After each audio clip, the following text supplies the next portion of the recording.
verifiable in my phone, so of course I don't answer it. It's like that. I think we got a live one. Let's screw him over. Let's see if we can get him. I was hoping it was unnamed sources for conference realignment. Yeah. Well, I keep waiting for that too, Tom. You know, you get that call. You're like, well, this one's from New York City. Maybe that's something good. This one's from Los Angeles. Maybe that's something good. Oh, Miami. Who knows? Yeah. Nope. Sure. That's just a dummy number. No. But if it was Birmingham, you might be like, wow. Chicago? Wow, what do we have here? That's kind of the weird part about kicking ass. You don't have to really break down the BC game. So you're kind of like, well, will something jump up?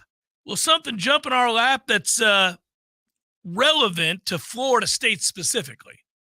Now, Mike said they had a better practice today. He'd been displeased the last couple of weeks on this day, and now today they were good. You were at today's practice. Yeah. I did not go to today's practice, not at all.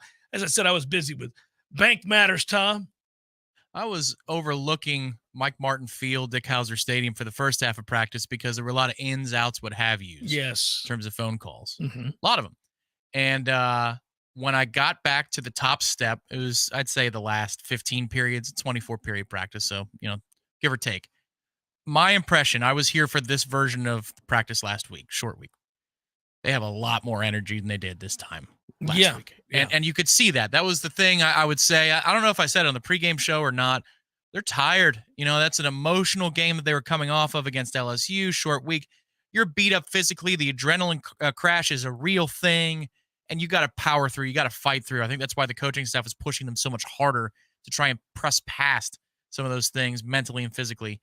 This week, there was, all right, a lot more rhythm.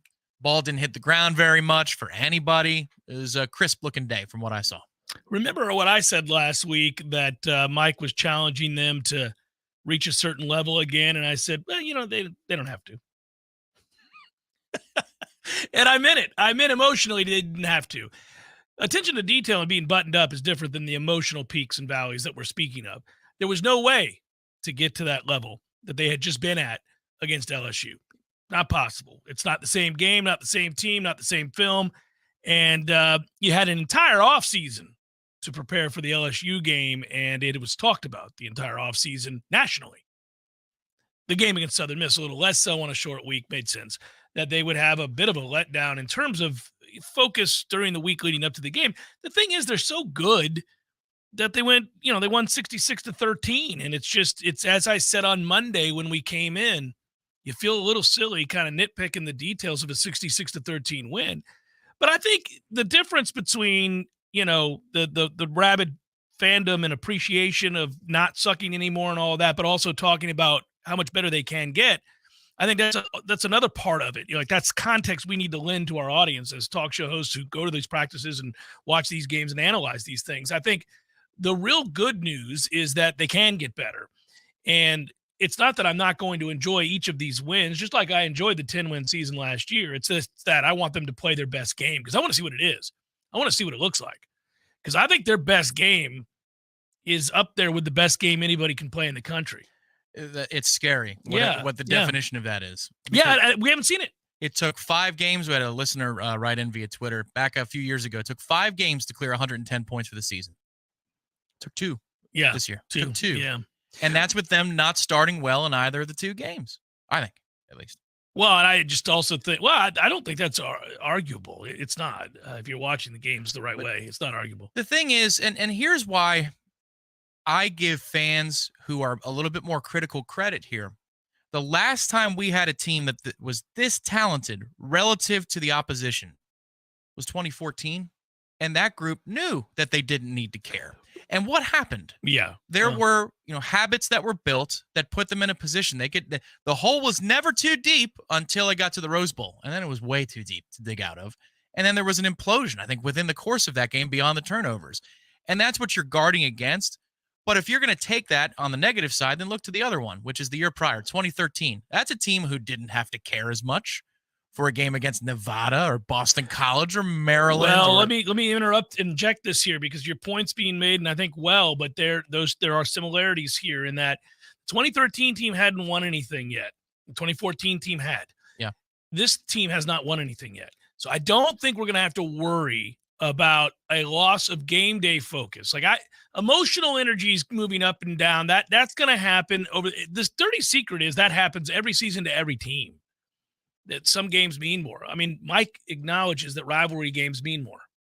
He does. Your own coach is telling you certain games mean more. They do. And Southern Miss ain't one of them. And so I get it. But what I think that 2013 did was in the pursuit of perfection, running into excellence and all the other cliches that Jimbo used to use, but it was true. Like they were always trying to see what can we have a perfect game? Can we play a perfect game?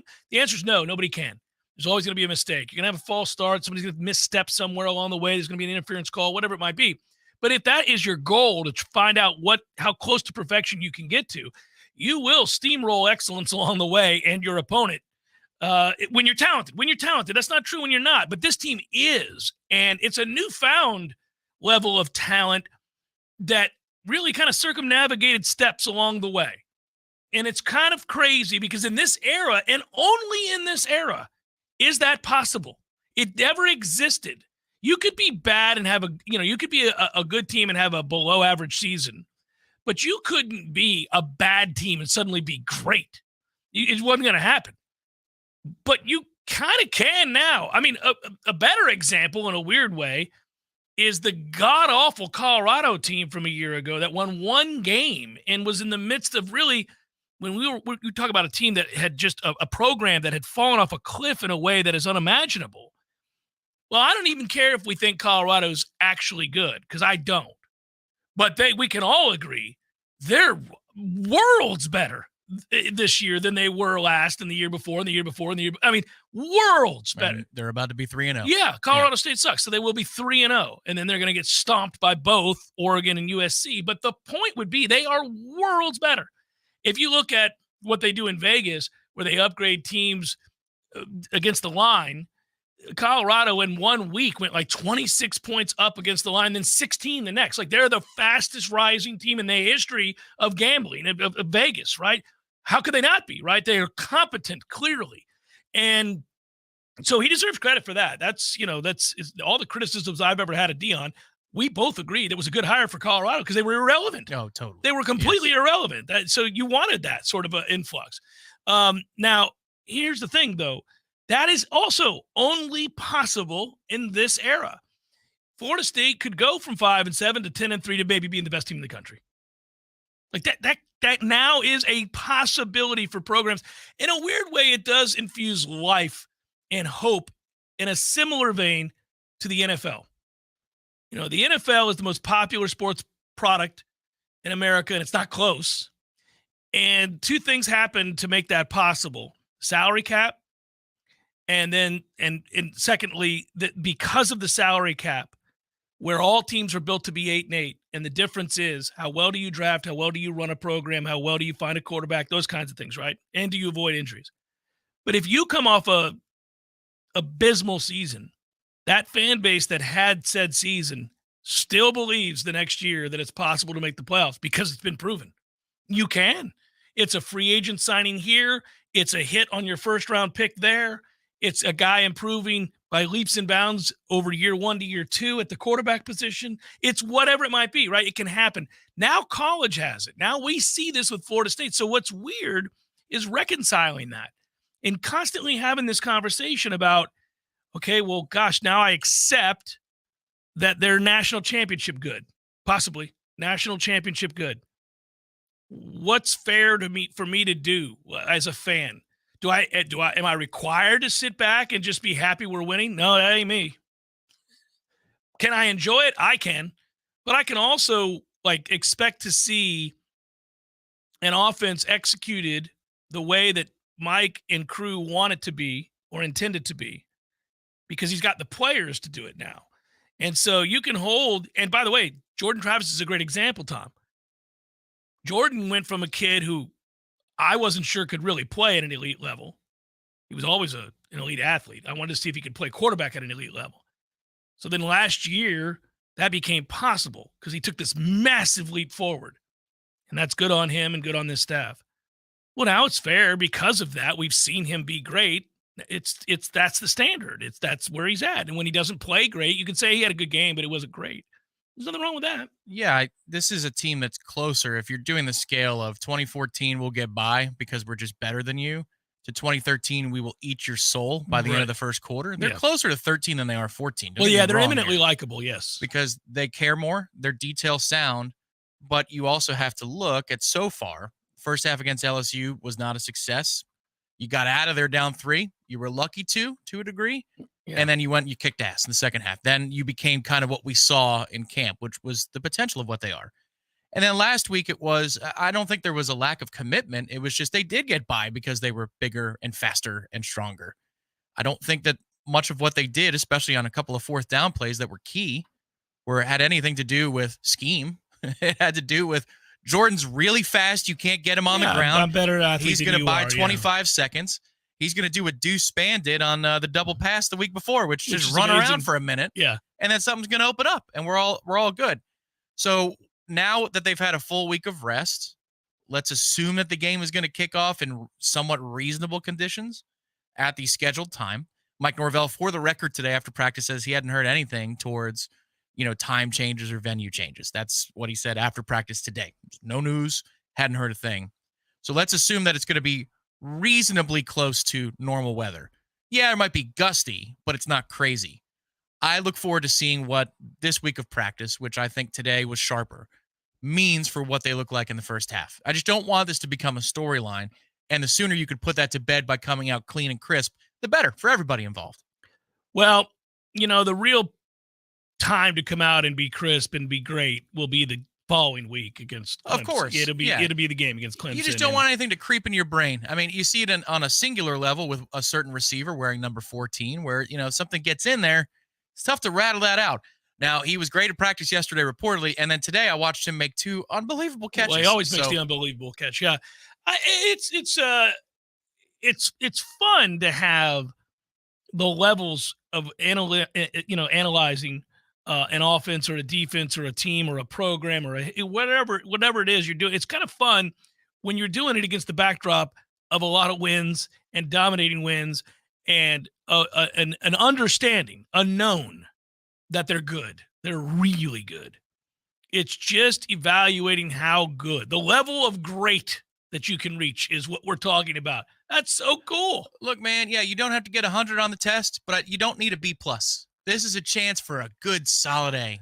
And in my classes, I don't know about yours, there was no such thing as an A+. A was the top you could get. Yeah. No A-, no B+. Cash it in, guys. Cash it in. Look at what you are capable of. That's where I'm coming from. Is I've seen better in camp. I've seen what, other big-time games around the country. Doing the eye test, transitive property doesn't always work because matchups are different. Styles make fights, as you like to say. But I don't see anything markedly different than Florida State. I don't see an elite level in any other camp and any other college that looks different than our level, yeah. No, I don't see it. This isn't out of reach. No. I did, a year ago, I thought, yeah, man, we're not at Georgia's level. We're not there yet. It was a cool 10-win season, but we're not there yet. Like, that matchup wouldn't work well, and we'd have a hard time with that. Everybody does, clearly. But, yeah, there are certain games where I would think about the other side. But to your point, it's a handful at best in any scenario, and that has a chance to be fewer if we find that top level and we execute to that extent. Yeah, you'd say it's a fight. You're not saying it's we're sunk. We don't have a chance. You're saying, there's 0 teams I would say that against. 0. Now that's a good example, by the way, of how far the program has come in such a short period of time. Is that, again, the number of teams that I would give Florida State no chance to beat or little chance to beat is 0. 0. There's not another team in the country that you could say tomorrow, neutral site, or even their field. Now, there may be a team I would pick against Florida State. Like, if you pin me down and say, tomorrow, are you picking Florida State over Georgia in Athens? No, I'm not. And a neutral field? Probably not. Do I think it'll be close? Yes, I do. Could Florida State win? Yes, they could. So that 2 years ago, you would never say. A month ago, you wouldn't have said. Right, probably not. No, because you got to see the sample against another jersey and another helmet. Well, when they're right, when they're good, when they're humming, and there have been moments where that was true already this year. You think, whew, that's problematic. I mean, what are you going to do with that? I don't Yeah. care who you have. I mean, it's I guess the oddity here is I do want to see this Florida State team face a really formidable, elite, and deep defensive line. They passed the test against LSU, who was again missing Mason. That's a I almost wish now he had played. If you knew what the result was. Well, if I just knew how good we were going to be, I knew we were going to be good. I picked us to win and win big. But I really kind of, in retrospect, I would have been good to see in a way, because it's such a fine line now. It's so small what we're talking about here, the levels of greatness. We're not into whether or not you're going to go from average to good or good to very good or very good to great. We're talking about now these really fine lines. What we found out is that the defensive line that we were watching in camp, that we were saying, is it because they're good or the offensive line is bad? No, it's because the good. D line's good. Yeah. And that means by definition, the O line is good. And it was the fact that it was the opposite of what we expected coming out of camp in terms of the offensive line's performance against LSU, I think is all the more buoying too, because we thought they would do well in run blocking and they would struggle in pass pro. No, the opposite's true. They were really good in pass pro. Really good. I know that Harold Perkins not being near the line of scrimmage was something that helped us. We can't help your coaching staff, coach too. You've got to make those decisions. Notice they moved him back. Yeah. Oopsie. But still. By the way, how pissed are you if you're an LSU fan? Like, really, guys? We had to lose again to these bastards so that you can figure it out? I would like to be a fly on the wall for the guy who's driving home, who actually stopped by the Wall Street Plaza and heard our pregame show. Because that was brought up, the 3-score deficit, the 3-score predictions was brought up, the whys. And I'm sure in the moment they're saying, these Homer sons of... And then they had to get in the car, and I'll bet they thought... to themselves, Jesus, all of it played out exactly like they said it would. Those guys were spot on. It was a good week. It was a good week. I bring up some of this stuff because we will have a chance next hour. Tried to do this last week. Our schedules didn't mix. It's going to work out this week. CEO of the Battle's End, Ingram Smith, going to join us on the program next hour. I look forward to a good midweek hit right there. Talk to him, a little bit perspective on where we're at with the Battle's End, what's possible moving forward, what this roster looks like, how they make decisions. A couple of new names have joined the Battle's End. A couple of new names have. I have a funny question for him. I'm excited to talk to him and ask him about, just in terms of the way we view these announcements is very similar. It's not the same, but it's very similar to the way we view announcements made in every other sport that's professional. You know, anytime a team makes a commitment to a quarterback in the NFL, we're like, ooh, okay, they're hitching their wagon. They've decided that's their guy. And it could be a running back, it could be a backup safety, whatever it might be. You read that, those little tidbits, those articles where they have tidbits from around the league, and you're kind of like, look at that. They're going to exercise the option. He did get a second contract. Never thought that guy could make it. You know, you do that kind of stuff, and it's fun, but it also tells you the mentality of the coaches and the team, whatever that franchise is.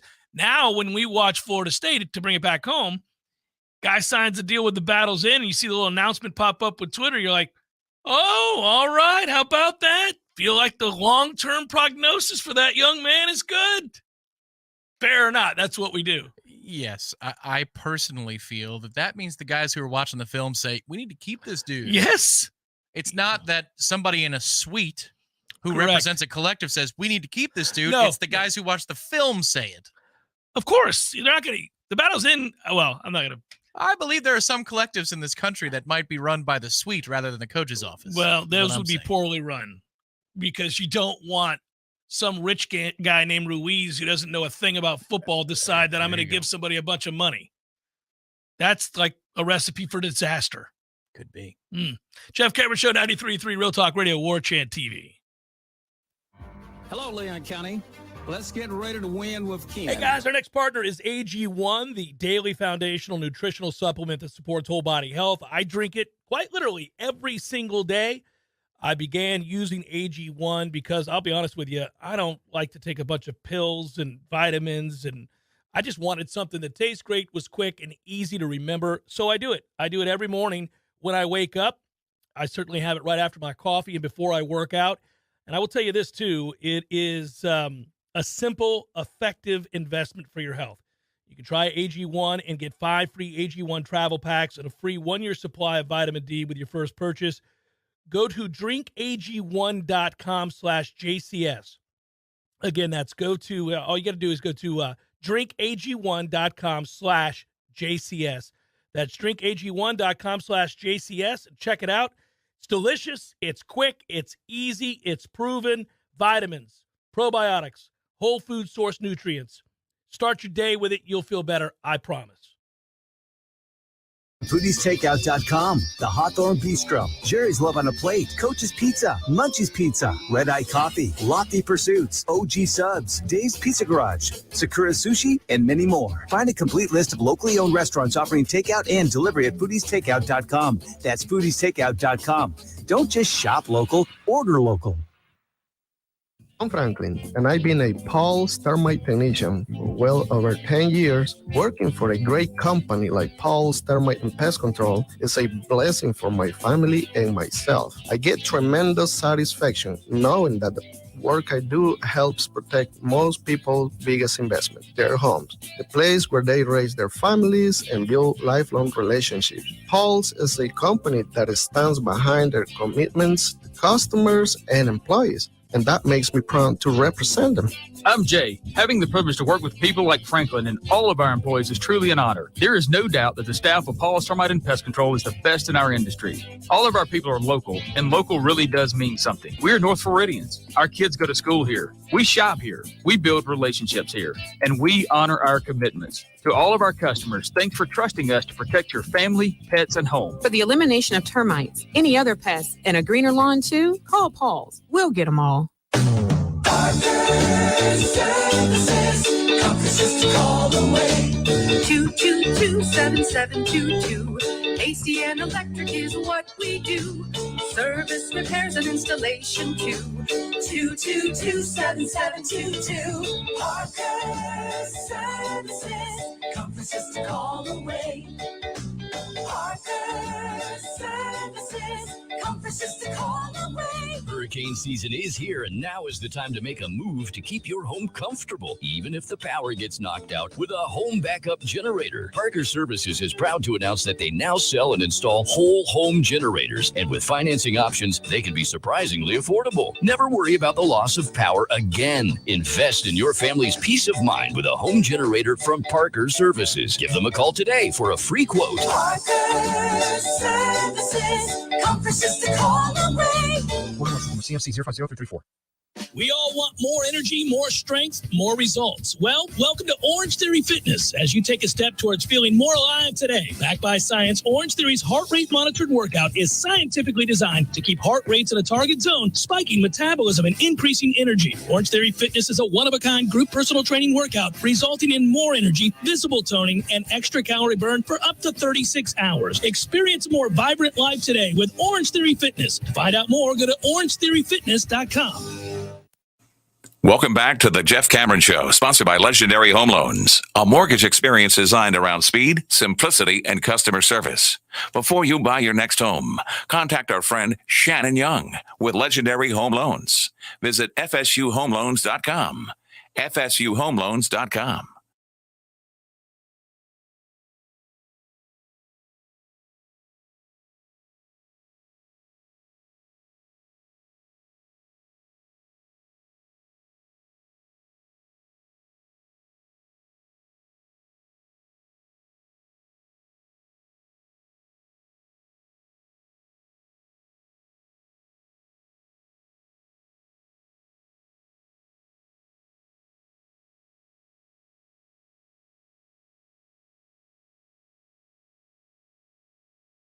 Just because. All right. Send the heat this way. No. It's just I want to hear an honest answer. This has to do with the Rodgers thing. Were you watching Monday Night Football? That's nothing. Okay. Yeah, sure. All right. So I laughed when it happened. Jesus. Now let me explain. All right. You're gonna ask me if I laughed? I think a lot of people did. Oh no. Now here's what I'm getting at. I was not happy or excited about Aaron Rodgers getting hurt. Like, I didn't want to see that. I didn't go sit down and go, I hope somebody hurts him tonight. That's not the way I viewed that. But when it happened, again, wish it hadn't, but it did. And when it happened, I laughed because A, I don't like Aaron Rodgers, but B, I thought of those poor bastards that have spent this entire offseason listening to ESPN every 5 seconds talk about the Jets, sitting in their seats believing finally the curse had been lifted, that one of the most cursed franchises in the history of the NFL was going to have their moment. And 4 plays in, grand opening, grand closing. And this is the other reason I laughed. Zach Wilson sucks. And they had to know immediately this bum who we watched last year looked completely inept and frightened in every snap he took is now going to try to lead a team that is loaded on defense at best to 7 wins because he can't play. And that made me laugh. That is what made me laugh. And I'm willing to admit it. That made me laugh. I thought that was funny. Not the injury to Rodgers, but it happened. And then I laughed thinking about those people having to deal with that. I thought it was funny. So I thought when he went down that it was just a high ankle. You know, I just assumed, and then you saw man, the calf snap back up into the knee. Yeah, because I was kind of half watching. I didn't see the rupture like everybody else did in super slow-mo. So I'm thinking, they're just going to have to deal with that for a month. He's going to have to hobble around. That sucks. And then what really made me believe it was an Achilles, because I did not see the super slow-mo calf implosion. Mm-hmm. Adam Schefter was furious at halftime. Furious. Oh, but this is going to bring me to my next point. This is why they have shamed themselves. They've bathed themselves in embarrassment post this injury. I think what's going on there is much like his NFL draft frustrations, that he knew it was an Achilles. He knew it. And but Sal Powell got to break it, and that pissed him off. When did he break that? Oh, and Sal Powell is insufferable. Impossible. You should see this guy talking He's Mr. now. Eagle. What's he doing breaking Jets news? He's live on the ground, took a picture of him going to the back, said it was an Achilles. In addition, snuck to where the doctor's part of it was under the stadium and took the only known photo of it. Yes. So, okay, that you might have got been it. infighting and anger. It's awesome. So, Scott Van Pelt was saying, at half, they make him work half now because they fired Susie. Notice that? Mm-hmm. And he's saying, well, we'll see what the length of the injury is. And then Adam is furious on the desk. And he goes, well, I don't know, if it could be something that's a little bit lesser. But honestly here, if he's still in a boot, that's likely an Achilles. That's likely an Achilles. Nobody knows that for sure yet. And the Jets will know. Somebody in the Jets front office knows right now. And then Scott goes, yeah, man, nobody's trying to put rose-colored glasses on here. This is not a good night, Adam. And then they continue on. But Adam is just furious. He's ready to pop out of his chair. About what? I don't know, but it made me laugh. I think it's the Sal Powell thing. It had to have been that he got scooped, or they restricted him. They said, you cannot report right now, Adam, that this is an Achilles. You can't do it. But why would you? Anyhow, it's my favorite. The Mannings made me laugh because at this point, it's a disaster of a game. Might as well watch the Mannings. Your boy didn't even know Wilson was still on the team. No. But so they're getting close to halftime, and Eli's like, so what do you do, Peyton? And Peyton goes, I'll tell you what I do. I hand it off to Breece Hall. That's what I do the whole night. I just keep giving the ball to Breece Hall. Oh, man. Over under 3 more throws, Peyton. You know what? I just give the ball to Breece Hall. 3 points is good here. We don't need to throw it on 3rd and 6. I love it. I laughed. I'm just admitting to laughing. And my wife did the tisk thing and slapped my shoulder and walked out of the room. And I was like, it's funny. It's fun. I'm not rooting for his injury, but it did happen. And now as a result, I think this is funny. Seeing those fans. Listen, this is a ruthless game. Football's brutal. I'm not rooting for, if you're not a bad person and there's no evidence that you're a bad person, let's say, I'm not out here, even if you're just a marginally halfway decent person, I'm not rooting for injury, right? But these things happen, and as a result of these things happening, people feel a certain kind of way. Man, who are we kidding?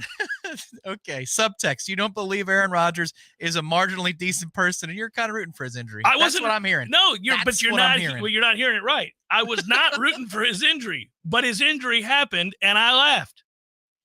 That's what I did. I laughed. Not as he was on the ground. Listen, first of all, this is not a life-threatening situation. My man snapped his Achilles. He's made $700 billion. It's going to be all right. Aaron just got paid to not play the rest of the year. He's going to go somewhere and sit in silence and stare at the darkness and think about Bean. Great. So that's what Aaron will go and do, right? And he's got more money than God to do it. So nobody's losing sleep over Aaron Rodgers getting hurt. I didn't root for it to happen, but it freaking happened. The funnier part of it happening is that those Jets fans are screwed and they know it, and it's 4 seconds into the game. That's funny. That is funny. In the same way that nobody was feeling sorry for the New England Patriots that year that Brady got hurt in the first game of the season. They were like, oh, really sucks for Brady. And they started laughing. That's the way it works. That team went 11-5. Yes. I don't think this team's going 11-6. With the great Matt Castle, they found a way. And they didn't make the playoffs at 11-5. No. It's a damn shame. I'm just letting you know. They're going to bring somebody else in. We'll see. Who? Could be J-Boo. Tom Brady, who just said I'm a Patriot for life on Sunday at halftime. I would. He's going to come trotting out the tunnel at MetLife in the Jets green. I would bring Jameis in, although their thought process, fair or not, will be with this defense. If we don't turn it over, he proved he can do that. I know. Before he broke his back 2 years ago. I agree with you, and he's a hell of a lot better than Zach Wilson. Yeah. I'm just. The thing is that offense is loaded too. It's not just the defense. Great receiver, great running back, good running back behind a great running back. Yep. And you're talking about Hall then Cook. The problem is the offensive line is not good. And so no matter how talented the skill players, the O-line was going to be a problem for them. And now without that dude, the maestro behind all of it. Also, what's weird on that play is dude's wide open. Throw the ball. What are you doing? Every angle on earth shows that he had two guys wide open. What are we doing here? Throw the ball. But I digress. There was the camera panning to Jets fans. Is also strange. Did you see him on the sidelines at all the rest of the game? Oh, he's not coming back out there. Not coming out to support the crew? Of course not. You think he's – well, come on. Come on, man. Yeah. A little something, even with the crutches. Come on out. No. Rally the troops. That ain't happening. No. He may end up being out there at some point this year. Who knows? But maybe you could be a cheerleader for him. Start the chant, Green 18. Green 18. Well, what he ought, I guess what you would ought to do, and I'll come back to FSU in a second, but I just wanted to see, it's not egregious that I laughed. I'm laughing at the results of that, not the thing. I hear you. Okay. You don't need to apologize. I'm not apologizing. I'd laugh again tomorrow. What I'm saying is that I was trying to explain this to my wife, and she's like, it's just not good. It's just, and my wife is a better person than me, admittedly, but I was like, no, you don't understand. I'm not laughing at the expense of Aaron Rodgers. However, Aaron Rodgers got hurt. It happened. It's a thing. We live in the real world. I'm not covering my head. Oh, it happened. And now that he's done and the camera pans to these Jets fans, it's funnier than hell. They're just like, are you effing kidding me? Give them J-Boo. Let's see what they can do. Yeah, well, you would think. He's got $4 million. Salah's over here every 2 seconds. Zach's our guy. He's almost emotional about it. Like, man. He also said they're going to explore other options yesterday, too. It's just funny. Jeff Cameron Show, 93.3 Real Talk Radio, Warchant TV. Your local news now. Officers were dispatched to the 500 block of Kissimmee Street, just steps from FAMU's campus, regarding a possible shooting incident. There were no victims on scene, but about 30 minutes later, an adult male victim arrived at a local hospital with non-life-threatening gunshot wounds. He was driven to the hospital by others at the scene. At this time, no arrests have been made. The investigation remains open and active. A wanted fugitive, originally from the Bahamas, has been arrested in Lowndes County. A Lowndes County Sheriff's Office deputy made a traffic stop due to a speeding violation. The driver driver identified himself as Deando Whitfield and said he was from the Bahamas and did not have a license. Driver was placed under arrest for several traffic and narcotic violations. Staff found that the driver was actually Travis Jamal Moss. Moss returned as a deported felon from the Bahamas and had several outstanding warrants and was wanted in connection for the deaths of 17 Haitian migrants and an unborn child. This is Rachel Anay with your Real Talk 93.3 Local News Update, brought to you by Macklemore Systems, Tallahassee's go-to Mac store. Check them out online at MaclemoreSystems.com. This is meteorologist Paul Frobley with your Real Talk 93.3 weather update. Chance for scattered storms this afternoon. Otherwise, a mix of clouds and sun. High temperatures reach up to 92. Northwesterly winds 5 to 10 miles per hour. Chance for scattered thunderstorms tonight. Lows dip down to about 72. Scattered thunderstorms again tomorrow. Daytime highs approaching 91. A blend of clouds and sun. This report is brought to you by the Lawn Johns. For all your landscaping and lawn care needs, visit thelawnjohns.com. Right now, 85. Someone who thought texting was a better idea than stopping for a traffic light slams into your rear bumper. Now your back is injured and you've got to be at work and rehab, all without a car. I'm Jimmy Fasig at Fasig Brooks. We hear stories like this every day. You shouldn't pay for someone else's mistake. Call us at 850-777-7777 and we'll make sure you come back stronger. So everybody knows, Eddie, that you are a spectacular cook. Of course they know that. If they go into Bumpa's, the food is always good. I mean, everything on the menu. Everything at Gordo's is delicious. I always, of course, get the bungalow chungla, as I call it. The bungalow chung, Jeff? Is that, what is the pork? The bungalow chung, Jeff. Okay, the bungalow chungla. It's delicious. All of these things, all the items, everything you do, a master cook. But, sir, I would ask you, what is a skill that you possess that you're particularly proud of that nobody would know and that you could share with us here? Growing hair, Jeff.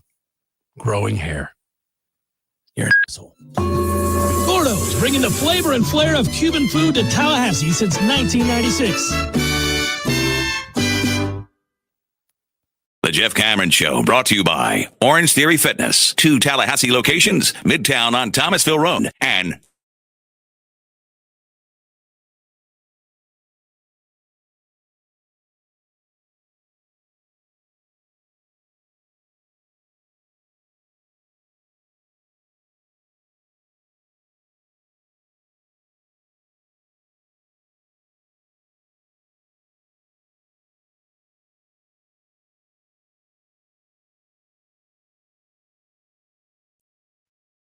really from Sunday night on, there has been a thought that this was going to be an unplayable game. And I don't know if that's true or not. I don't know what the cutoff is for that. I mean, logistically, we all have an opinion on what we see projected here on the map, and we can look at our experts, and Lord knows Florida State has a lot of them, and it's Out impressive. in the field, It's really impressive. And you've enlightened me to which of those guys to follow, and I do. And so I've been looking at that because I'm intrigued to see whether or not Florida State plays the game and what are they going to do if they can't. Everybody is. There are people listening to the show right now saying, yeah, well, guys, I'm planning on going to the game, and now I don't know. And there are other people wondering, would they reschedule it and move it up a day? Would you move it back? How would you do it? Yeah. Would you do it? Guys, it's 28.5. If the weather was fine, I'd lay that all day. But there's the gambling if aspect it's windy of it. and There is soggy, that too. Yes, all of it. So we're all wondering, and my main concern is how does it affect the season? Yeah. Obviously, again, it stands to reason we don't want anybody to get hurt. So enough of that. But getting back to this, as far as like, would you move it up, or would you can't really reschedule it at this point because Florida State and Boston College schedules don't sync up that way. Well, there's a third party that could get involved in it in Virginia. And then this is where it would suck. So you'd play Boston College right now where the bye is on the 30th of this month. And then Boston College and Virginia both share a bye on the 14th of October.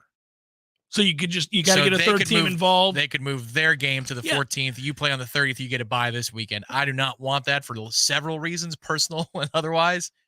But you don't want an early bye for this group either. I think you'd like to have that break after Clemson, be able to reset, have 3 straight home games, and then go on about your business the rest of the season.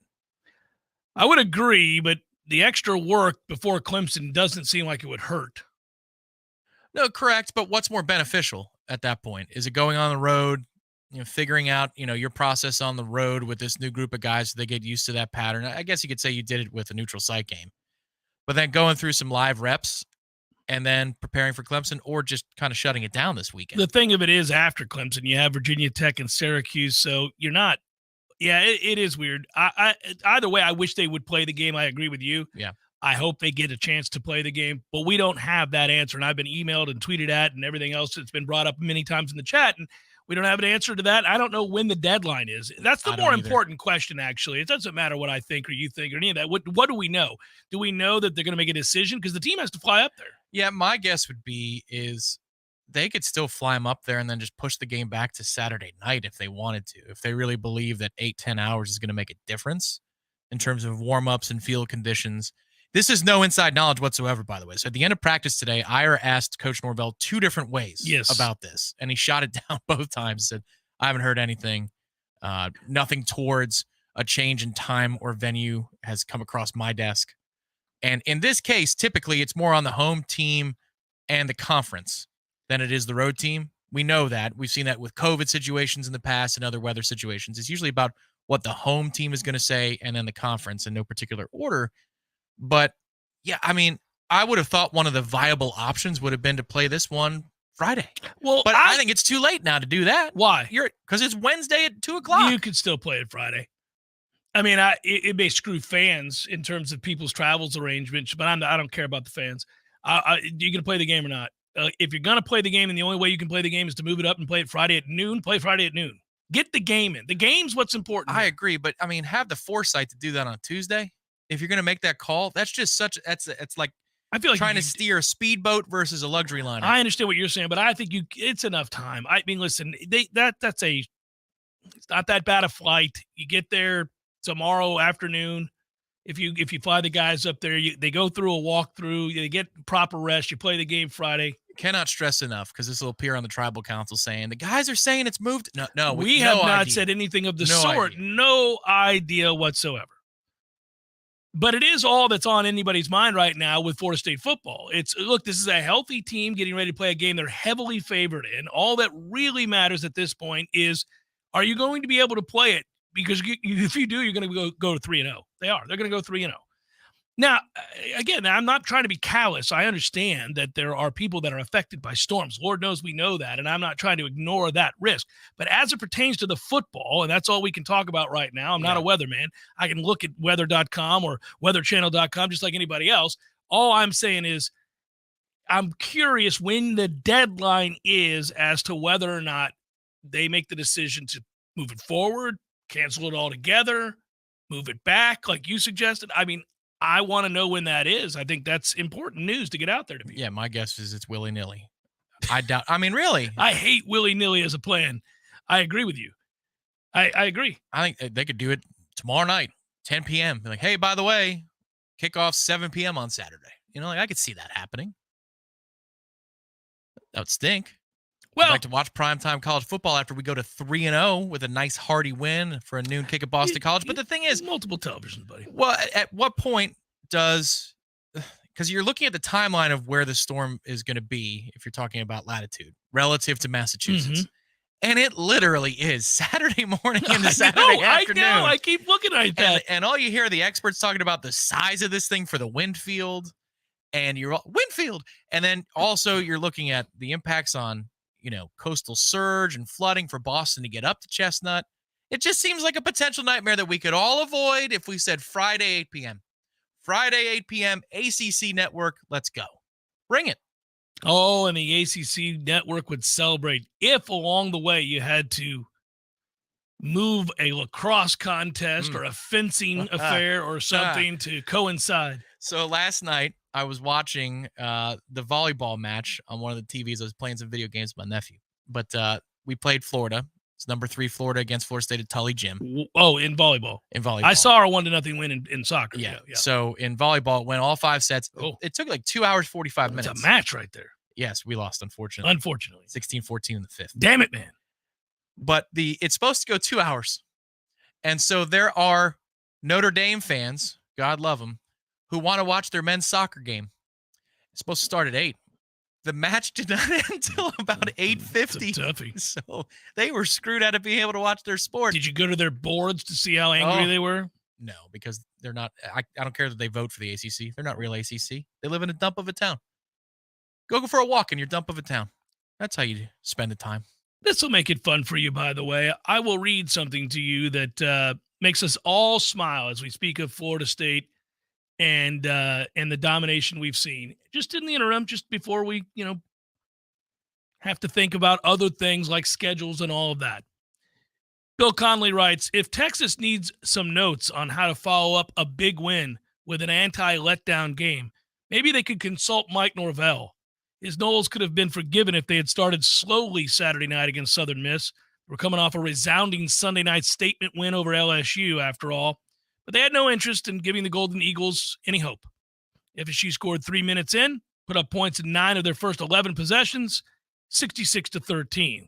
Passing game wasn't real sharp. Jordan Travis was just 15 of 29 for 175 yards, but it really couldn't have mattered less because the Noles rushed for 306 yards and held Billy Wiles, USM's quarterback, to 11 for 34 passing with an interception and 2 sacks.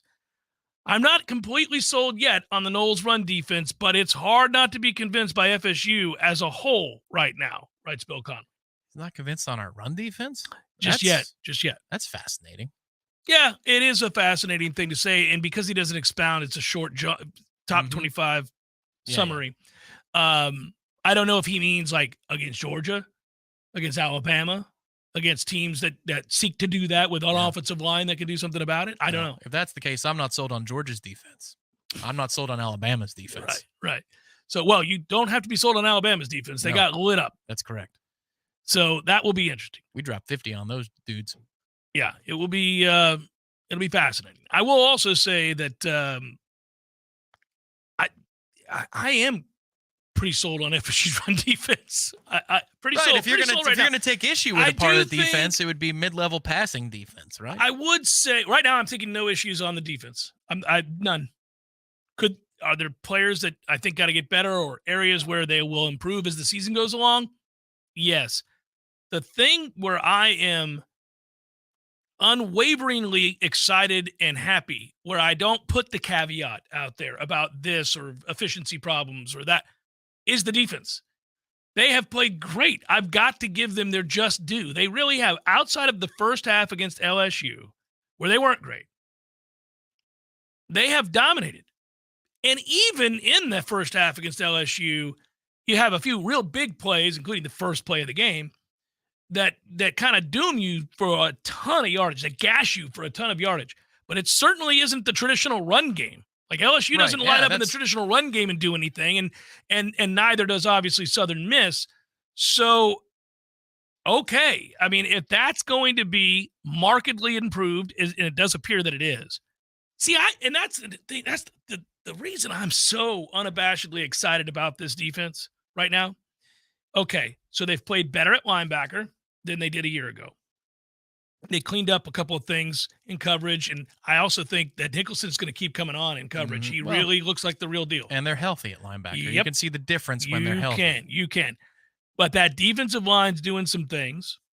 They haven't had dominating performances from their ends, just good performances from their ends so far. But the back end is going to be so much better in week 6, 7, 8, 9 than it is right now, and it's already pretty good. They're attacking. They look like they know what they're doing. They've played a variety of coverages in a way that they hadn't in the past. Technique is better. You're seeing lots of things that portend of better things in week 5, 6, 7, 8. This is coming together nicely. I'm very, very pleased with the defense. Yeah, to me, the number one concern I'd have with the defense is explosive rate of plays against, because they do have alignment issues still. Yep. And Mike Norvell even said it on Monday coming out of game 2. Less so in game 2 than game 1. Right. And I would assume less so this week. Obviously, they don't really face a passing attack this One of them was the high-profile throw to the end zone, which was a touchdown, but thankfully they got the pressure on the quarterback. Right. It affected the play, and that's what pressure does. Yep.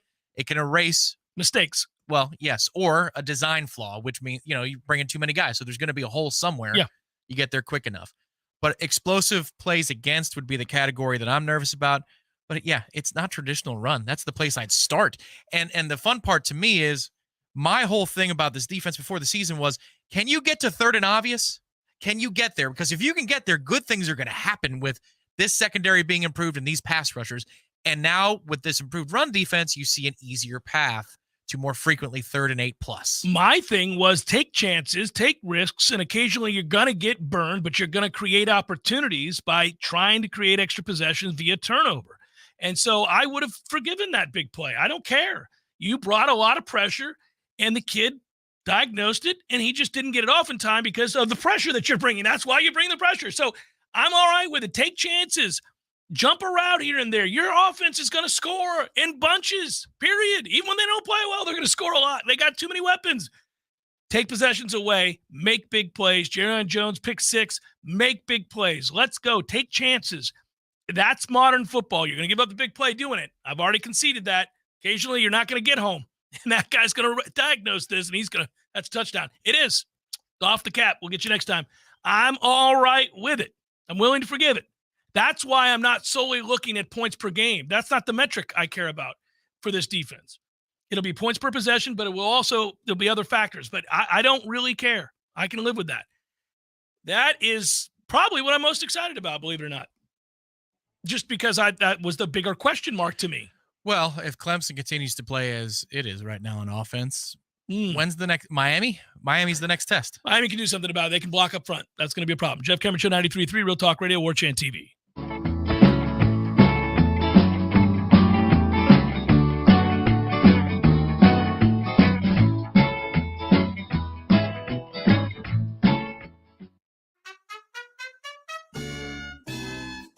So everybody knows, Eddie, that you are a spectacular cook. Of course they know that. If they go into Bumpa's, the food is always good. I mean, everything on the menu. Mm-hmm. Everything at Gordo's is delicious. I always, of course, get the bungalow chungla, as I call it. The bungalow chung, Jeff. Is that what is the pork?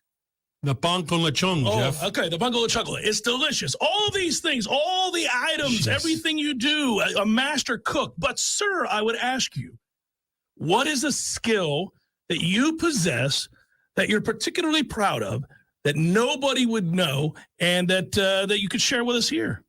Growing hair, Jeff. Growing hair. You're an asshole.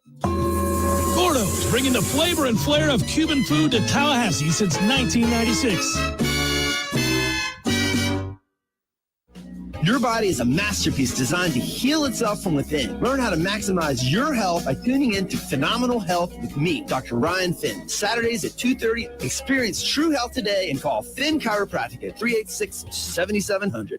A cup of Joe, Java, brew, go-go beans, brain water, liquid lightning, wakey juice, whatever you call your cup of coffee, you're missing out if it's not Grassroots Coffee. At grassrootscoffee.com, you'll find an easy way to order the best roasted coffee beans available. It's very simple. Choose the blend you want and how you want it ground, and the bag you receive will have the date your beans were roasted and packaged on it, all written by hand and signed by the roast master himself. You'll know that's as fresh as it gets. You can get Grassroots outside of your house also at some of your favorite restaurants in town. Next time you're out to eat, try asking for Grassroots Coffee by name, because there's a good chance they will have it for you. And if you own a business, Grassroots Coffee has options to stock your break rooms with all the productivity powder your team needs. Plus, like some other options that you'll find at work, Grassroots Coffee actually is a part of our community. Get to grassrootscoffee.com today and get yourself a treat. Some locally owned, locally roasted, and locally loved Grassroots Coffee.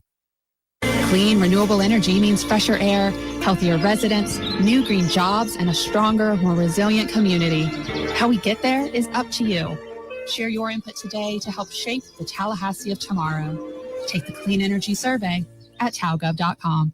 There's fun to be had every night at the Corner Pocket. Take-home prizes on Trivia Tuesdays and Beer Bingo Thursdays. And kickstart your weekend with Martini Fridays. Plus, happy hour runs every weekday and game day specials every time the Noles take the field. Watch all the best games at the Corner Pocket's Vegas Wall, featuring 560 inches of flat-screen TV heaven. Oh, really? The best food, the best drinks, and the best place to watch all the games. Tallahassee loves the Corner Pocket.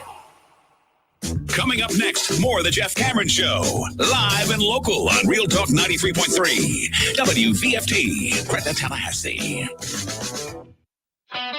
The latest betting odds and live movements from Vegas. This is your action update. Now here are your latest lines from our guys in the desert. Jaguars and Chiefs at Everbank Stadium on Sunday. The Chiefs are the 3-point road favorite, up from 2.5 points with a total of 51. Travis Kelce hopes to play this week. Andy Reid says he's progressing from his knee injury. Tampa Bay Buccaneers a 3-point home favorite against the Chicago Bears. Florida Gators hosting 11th-ranked Tennessee at the Swamp. Vols are the 6.5-point road favorite, down from 7. The total bet up to 59. Florida has won 16 of the last 18 meetings with the Volunteers. Florida State, a 25-point road favorite at Boston College, a total 48. Get your free VSiN subscription right now at VSIN.com. For more sports betting news and information, go to VSIN.com. Mike Sennett, Real Talk 93.3. Moments like my daughter telling me a new joke mean a lot to me. But after being diagnosed with metastatic breast cancer, or MBC, which is breast cancer that is spread to other parts of the body, they mean even more. I take Ibrance, palbociclib. Ibrance 125 milligram tablets with an aromatase inhibitor is for adults with HR-positive, HER2-negative NBC as the first hormonal-based therapy. Ask your doctor about Ibrance and visit Ibrance.com. Ibrance may cause low white blood cell counts that may lead to serious infections. Ibrance may cause severe inflammation of the lungs. Both of these can lead to death. Tell your doctor right away if you have new or worsening symptoms, including trouble breathing, shortness of breath, cough, or chest pain. Before taking Ibrance, tell your doctor if you have fever, chills, or other signs of infection, liver or kidney problems, are or plan to become pregnant, or are breastfeeding. Common side effects include low red blood cell and low platelet counts, infections, tiredness, nausea, sore mouth, abnormalities in liver blood tests, diarrhea, hair thinning or loss, vomiting, rash, and loss of appetite. Don't miss a second of the NFL this season. And catch all your favorite Sunday primetime games right here on Real Talk 93.3. His arm arches a spiral pass, far sideline. Chase diving, got the ball, falling down at the 10, down the far sideline and tackled there. This week, the Miami Dolphins migrate to New England to take on the Patriots. It's primetime NFL every Sunday night at 7:30. T-Spark Enterprises, roofing and construction services. T-Spark, T-SparkConstruction.com. We conquer all peaks, we fix those darn leaks. Call 850-766-1340. T-Spark Enterprises, roofing and construction services. T-Spark, TSparkConstruction.com. License number CCC 1331204. When your AC unit decides to give up the ghost, it doesn't always pick the best time. But no matter what time, day or night, or day of the week, you can call E&B Heating and Air Conditioning. We'll be out to bring your AC unit back to life. We've been repairing and replacing heating and air conditioning systems in the North Florida and South Georgia area since 1974. So when your air conditioner stops working, call E&B Heating and Air Conditioning to the rescue. We all want more energy, more strength, more results. Well, welcome to Orange Theory Fitness as you take a step towards feeling more alive today. Backed by science, Orange Theory's heart rate monitored workout is scientifically designed to keep heart rates in a target zone, spiking metabolism and increasing energy. Orange Theory Fitness is a one-of-a-kind group personal training workout resulting in more energy, visible toning, and extra calorie burn for up to 36 hours. Experience a more vibrant life today with Orange Theory Fitness. To find out more, go to orangetheoryfitness.com.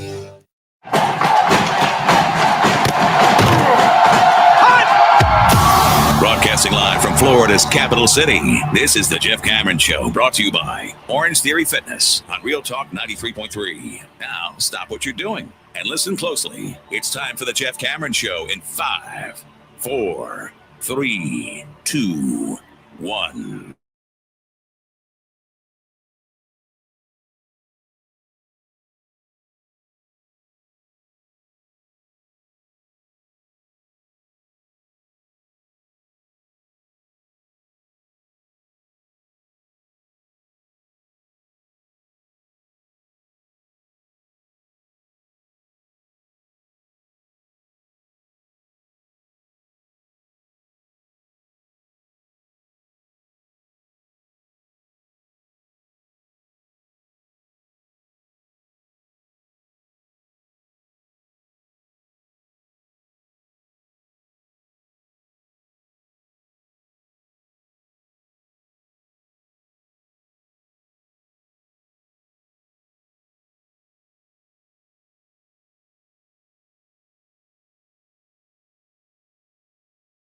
CEO Ingram Smith of the Battle's End. Look forward to talking to him as we continue to gauge this Florida State team, its talent, what's possible moving forward, both on the field this year and then really within that space, what's possible. It's changing all the time. I like to check in from time to time with him, get his thoughts on what the Battle's End's doing and what Florida State's doing and how it's worked out, but also what's happening around the country. Not a great card this weekend, Tom, but next weekend is a Park Your Ass Saturday. I don't know if you saw that. If you looked at the slate next weekend, it is a Park Your Ass Saturday, which, frankly, I rather enjoy. I know right now you and I enjoy when the team goes on the road because it's a chance to kind of exhale and watch some football and not have to worry about a million other things that we have to do when Florida State plays at home. It's not a complaint. It's part of our job, and it's fine. But it is nice to exhale and just sit back and go, you know what I got to do today? An hour with Tom at 11 to talk about the BC game and nothing. That's what I got to do. Nothing. I'm going to sit around here and grill and eat, watch us win, watch other games, gamble. It's going to be a good day at the Cameron household. Yeah. Now we don't know. We'll see what happens. Assuming that it goes off at noon, then yeah, I think most of the responsibilities for everybody on staff is done by 5 or 6 at the absolute latest if you've got extra stuff to write or compile. Yep, I do. Next week for Park Your Ass, it is the same thing. It's a noon kick. So that's part of the reason why we're kicking off at noon, because the slate is loaded, and it was affixed early on in the preseason that Ohio State Notre Dame was going to kick off at 7:30 because it's on Notre Dame television. So NBC just sets their schedule. And they wanted that Big Ten night game. It's a good matchup. It should be interesting. But I think that's why we were phased earlier. But that means, again, all the more on a Park Your Ass Saturday, we'll be joining the fray, hopefully at 4-0. Just watching the rest of the masses saying, I wonder how that's all going to shake out for them because we are on the inside track. I think it's funny right now that I'm already doing that. I'm watching a lot of other contenders. I'm kind of trying to take in what is – I know Texas played great on the road against Alabama, and I watched that game, and I've gone back and watched segments of that game that I couldn't watch intently the first time, and yours was awesome in that game. And so, I'm looking at what they are and the problems they would present so early in the season, though. And you got to constantly remind yourself of that. Even with us, you got to constantly remind yourself that teams, they change over the course of the year, some for the better, some for the worse, but they always change. I think Texas would have made this exact same quote-unquote statement last year at home if Ewers never got hurt. I mean, Worthy was getting open down the field last year. They just couldn't hit him. The problem is Alabama was equipped to do something about it offensively last year, better than they are this year. Their quarterback at Alabama right now is not ready. That's correct, but they required, even without Ewers being in the game for a ton of it, for them to come back and make a crazy rally. I think Texas was in position there to win by a touchdown or 2 scores last year. But that didn't mean that Texas was some kind of world beater the rest of the season. It just meant that Alabama was more flawed than we're used to Alabama being. As it turns out, it definitely didn't mean Texas was equipped to go on and do much else. It also is weird that Alabama played that way a year ago and was more flawed, but only lost 2 games. This version of Alabama might lose more than 2 games. They got some issues here. Maybe it's because the SEC in general is just a little down. It's okay to say that. That can be true. They can still be the best, conference in America, most talented, most NFL draft picks. And they can still be down relative to what they've been most times in the last 2 10 weeks. years. There's no question through 2 weeks. You got a 14-10 game against Cal. You have Mississippi State going to overtime. And you have a lot of moments where you're like, ooh, this isn't. Right. Well, part of my take on FSU LSU before the season started, you have to dip back into the year before. You can't. There's nothing you could do. It's the first game of the season. Yeah, it's all you got. But part of the theory was, well, how can LSU lose 4 games in a campaign and be the SEC West champion? That has to mean that the SEC is a little bit more vulnerable, right? And it's not this untouchable thing that when you go to Atlanta to play for the SEC championship, you are on this from the West Division specifically. You're in a different stratosphere that nobody else can touch. That's not the case. No, and by the way, this year, because of the way things have started, and you see the relative strength around the country right now, including the soon-to-be defunct Pac-12, one thing to point out, it could very well be that the SEC is fighting like hell for one bid. And that would probably be Georgia, assuming they go on to have the kind of season their talent suggests they should. It's hard to project them losing. Then again, they were in a dogfight last year on the road with Missouri. That's one of the reasons we watch the games. is you just don't know. But the margin for error is decreasing greatly for LSU, for Alabama. It could very well be. I mean, look, LSU right now doesn't have a bad loss. They have a decisive loss. But if Florida State goes undefeated, LSU fans, let's say they go on to win the West and don't lose another game and get to the SEC championship, they're going to argue, well, our lone loss is in the state of Florida against a top 3 team. You know, guys. Against a very partisan crowd. Yeah, well, but they would be right to say it. They would be right to say that if that's the case. Now, I don't think that's going to be the case for them, but, you know, if that happens, that's what they'll say. Alabama is. I mean, where's their loss? Yeah, so Alabama's got Florida. problems. Alabama's loss is that what just happened thoroughly at home. You cannot lose another one. Well, they will, because if they played Georgia in the SEC championship game, they're going to lose that game. And then when they lose that game, that's 2, and you're not going. You're not going to the playoff, period. Well, here's the chin check against Ole Miss this weekend, or next weekend for Alabama. Well, what if Texas is average and to above average like they've been? Right, this is why then Ole Miss is in the conversation. I guess, but Ole Miss looked terrible against a backup quarterback in Tulane. Come on. It's hard to see it. It's hard to see it. Maybe. College football's fickle. Teams change. That is the point. We're going to change too. What I get most excited about is I think we're going to change for the better. Yeah. I think it's so weird to say. I think we're going to change for the better. I think we can be better. I think Jordan Travis will be better. The history lesson here is that Johnny Wilson will be better. For all of the consternation and angst that we all feel, and I don't apologize for noting his drop rate is excessive in his career, but I've also given him and heaped upon him a ton of praise for not having that become a thing, as you say. It hasn't become a thing. He's figured out, meaning it hasn't spiraled into something worse. It's just been what it is. He's a guy that doesn't catch as many balls as most elite receivers are accustomed to. He drops more than he should. And the good news is that the built-in advantages he has and the hard work he puts in allows for him to overcome that and still be a plus player for you, and that you're better with him than without. So all of those things can be true at the same time, and that is true about Johnny Wilson. As long as that doesn't become something that, gets him domed up and he ends up, that rate increases and now you can't trust him, and now you have to really think about developing somebody else who you may want to start in crucial moments against better teams because this guy can't be trusted to keep a drive alive on 3rd and 5 when he's hitting the hands. And that conversation, all of those conversations are in play when you're 2 games in and you've seen this. And it makes you nervous. And it's why you get excited about the depth of that room, which is so much better than we could have ever anticipated a couple of years back. That went from a room that was embarrassing, especially by Florida State standards, embarrassing, to a room now where I'm not so sure they don't have in the making 5 or 6 star caliber receivers. Yes, and 5 or 6 NFL draft picks. That's the thing, for all of the success we've had as a program and the offensive success that we've had in the last 30 years, there isn't a laundry list of wide receivers that Florida State has sent to the NFL that are all pro, multi-times all pro, Hall of Fame types. Given the success of what Florida State has had, that level of it, you would think that, next to the Warwick Dunns of the world, there'd be like 3 other running backs, 5 other receivers, a couple of tight ends, 2-3 quarterbacks. It just hasn't been that way, and especially so in the wide receiver room. But I think that's about to change. The Battle's End can help facilitate that. Keon Coleman's going to be a one and done here. Yeah. And it's going to be a very good one and done. This side of Walter Jones, I don't know that you can find very many more good one and dones. Jermaine Johnson was a good one. Yep. Mm-hmm. But yeah, you're right. We're cashing in some one and done. It's him. Like, Johnny's going to get drafted.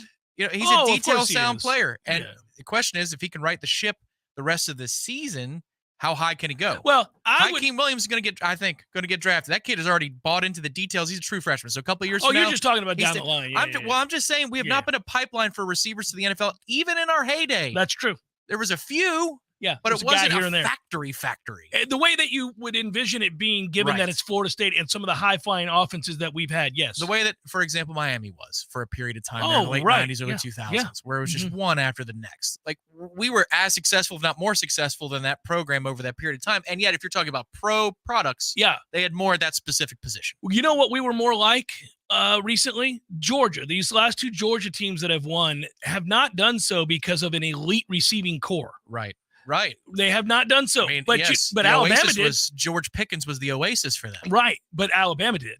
Yeah. Alabama was churning out elite, all-world receivers every year, and we never really did. It was fascinating in that way. I think it's a fair discussion. It's just an interesting one. And you're right. I think we're on the precipice of shifting that, because I do believe, as we look at this roster now, and you would love to project everybody's health and continued growth and a normal pattern, but Williamson getting healthy and getting right, that body is an NFL body. He looks like an NFL player. We've all lamented the fact that when we look at him, we go, oh my goodness. And then for a snapshot last year, you got it. For 5 catches, you went, oh my God, there it is. That's the thing. Eureka. And he got hurt. You went, oh man. And I hated it for him because, man, that's in there. And there's not much more tragic than somebody who has the capability to take their game to the highest level and excel, but whose body won't let them do it. That's hard. I mean, we all hate that. That's happened to a lot of people in their careers, because that's another hurdle to overcome in terms of being a pro player. Plenty of athletic people in the world. They're not all playing in the league. Yeah. And it's because there's so many things have to go right. And one of them is your body has to hold up in a vicious sport. And his never has. Let's say it does. I agree with you. He's going to be a star, and he'll go to the league. He's a freak athletically. Yeah. Keon Coleman, you just mentioned. Johnny Wilson's going to go to the league. Hakeem will go to the league. I think Vandrevius Jacobs is ticketed for the league. Destin Hill has a shot. Has a shot, a real shot. He's explosive. He's going to be, by the end of the season, imagine what he is. He's getting so much playing time right now. Imagine what he is. Deuce Spann is an NFL receiver. If he's going to catch the ball like that and run routes like that, he'll go to the league. He did again today. Okay, so now maybe the light bulb goes off for that kid. Yeah, this is very exciting. That's why I think it just keeps getting better. And I think the defense is good. So I'll tell you, 2 players today. This is the latter portion of practice. Right where I'm standing. Sometimes you get lucky. You get to see a play better than any of your fellow media members. And sometimes you have to go run over to one of your teammates at Warchant and say, hey, what happened there? That looked cool. Well, there was a late portion of practice.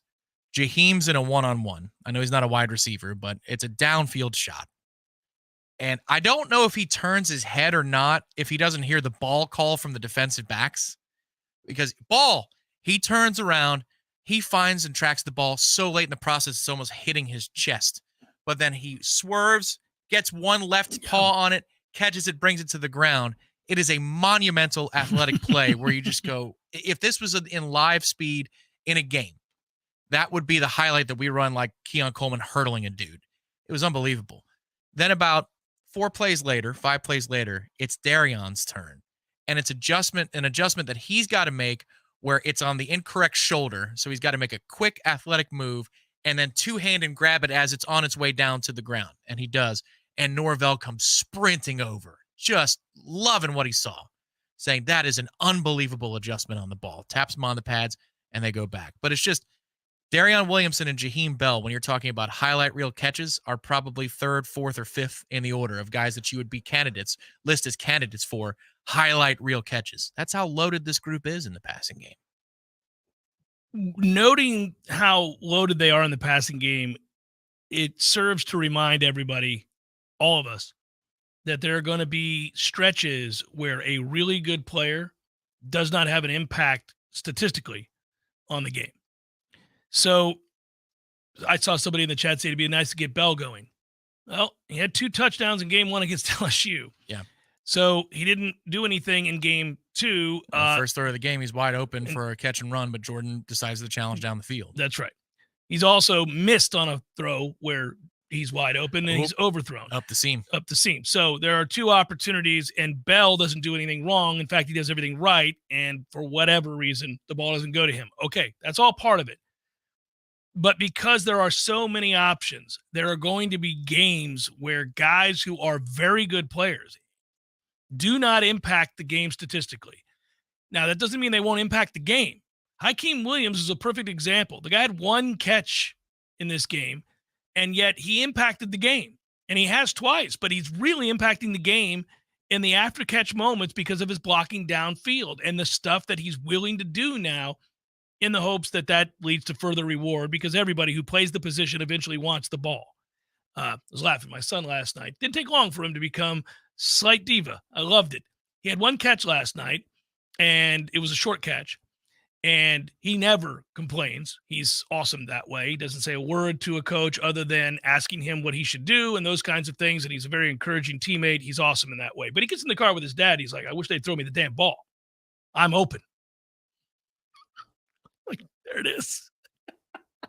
It cracked up. It's just the nature of the position. Keyshawn Cameron. Well, it was funny, and I know of the 3 times that he's speaking of in which he was running open, and that can be frustrating. Like, my man, he's beat. I got this bitch beat. You need to throw me the ball. Anyhow, so I get it. That happens. It made me laugh. I said, yep, you're in year 1. Deep breath, son. It'll happen. They see the film. Here you go. That's really hard when you got proven dudes like this team does and superstars in the making like this team does. They may go 2 and 3 games where a guy doesn't really get his number called. How do you keep that guy happy? Because Mike says it all the time. I'm not going to change the standard. I'm not going to change what I'm doing to fit the player. This is what we do, and they've had to buy into something I've asked them to buy into in order for us to even take them on. Yeah. Now, listen, do guys, are there degrees here? Is there a hierarchy? I'd say so. He might not say anything, but you probably don't want to piss off Keon Coleman. Go ahead and get him the ball. You probably don't want to piss off certain dudes here. That's where Jordan can come in and be the cop, the secondary one. You want to call it the good cop or the bad cop? Yeah, whatever you want. Depending upon whose perspective. Bad from Mike's perspective, good from the players, or vice versa. But if you've got a play call and you know that this kid's got to get involved, it's what Jameis did with Kelvin. There are so many times in the first quarter of 2013 games, the play's not supposed to go to Kelvin. But he forces him the ball all the time. Yeah, Jameis does it because he knows he's got to get him engaged. But that's where that middleman has to come into play and be a leader there. Now, I don't know that Jordan needs to take downfield shots all the time, nor do I know if that's what the coaching staff said work on this week. Well, that's what Norvell said in the press conference. I don't know if I believe it, but that's fine. It's a perfect defense because you can't know. Well, you can't know if that's true. You really can't know, and I have no reason to believe it wasn't. I have no, I might suspect that it's not. Doesn't matter. Whatever it is, Jordan can do that in a time where maybe the coaching staff isn't asking for that to be the case. But you see in the huddle as you break it that a long face is, it's Keon Coleman, and he's going, oh, okay, here we go. And then you throw him the ball. You say, all right, now I got him engaged. Yeah. I know we were supposed to give it to Trey. It's a lot of responsibility, man. But that's tough. The unsung part of being a quarterback. That is very difficult. You got to be a Joe Torre who can he was a player manager. So in a sense, you've got to be a player manager there. How many people remember this bit of you and I going back and forth about how Joe Torre doesn't even have to be reasonably intelligent and run?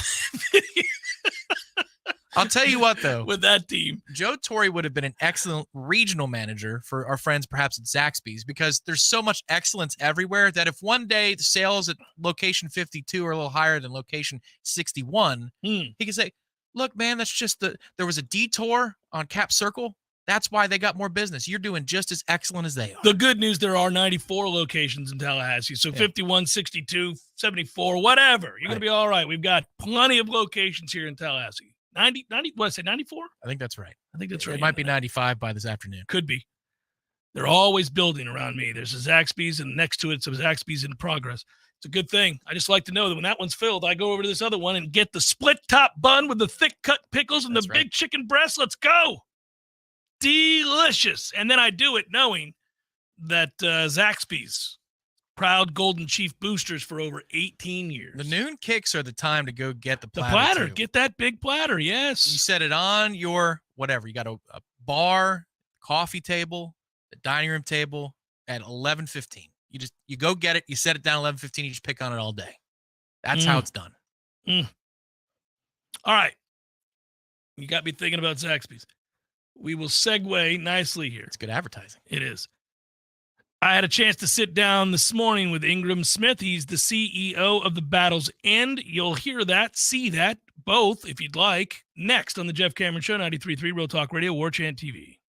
There's no doubt that buying a home can feel overwhelming, especially if it's your first home. You're worried about location, school zones, square footage, inspections, insurance, loan approvals, interest rates, and of course the price. Buying a home could be the most significant investment you've ever made. But there's good news. You have our friends at Legendary Home Loans, and they're on your side and in your corner. They're going to go to bat for you. Shannon Young from Legendary Home Loans can help first-time home buyers get up to $25,000 for your down payment. For first responders, veterans, teachers, military, and healthcare workers. And that's not all. Shannon is an expert navigator of the home loan terrain, and you can trust that he's going to get you the most competitive interest rates and guide you through the process every step of the way. Plus, Shannon will also get your closing costs reduced. It's the Hometown Heroes program at Legendary Home Loans.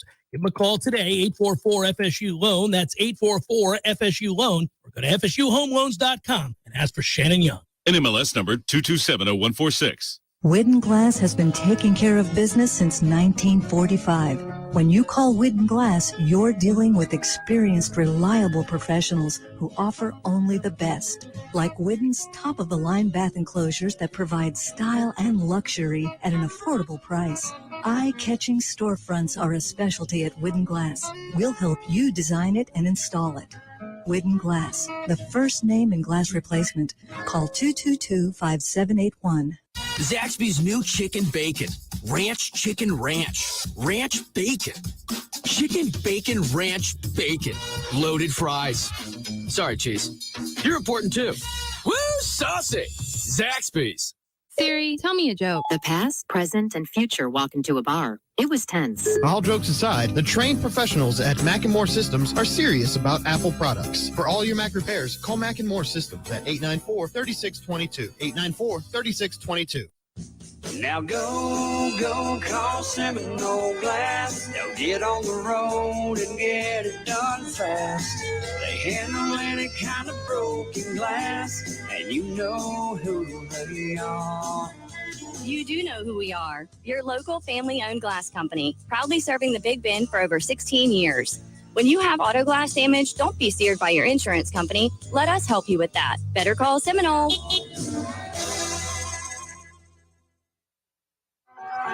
The leaves are starting to fall. The temperatures will start to fall, and the prices are falling right now at Pinch A Penny Pools and Spas. Incredible dealer discounts up to $5,000 are available on all hot spring spas, the industry leader in hot tubs and spas. If you've never experienced the sensation and relaxation of having your own hot tub in your backyard on a cool evening, you're truly missing out. The cold months are coming, and now's the time to set yourself up for the best winter season you've ever had. Plus, you'll gain the added health benefits of reduced stress, relief of sore muscles, and better sleep. You'll feel so relaxed after a nice soak in your new hot spring spa. You'll experience some of the best sleep of your life. Head over to Pinch A Penny Pools and Spas on Greer Road and check out their huge showroom packed with the best selection of hot tubs and spas available. And ask about getting up to $5,000 in discounts, low interest financing, and a free accessory to make your hot tub dreams come true. If you're ready to relax, Pinch A Penny Pools and Spas is ready to show you how.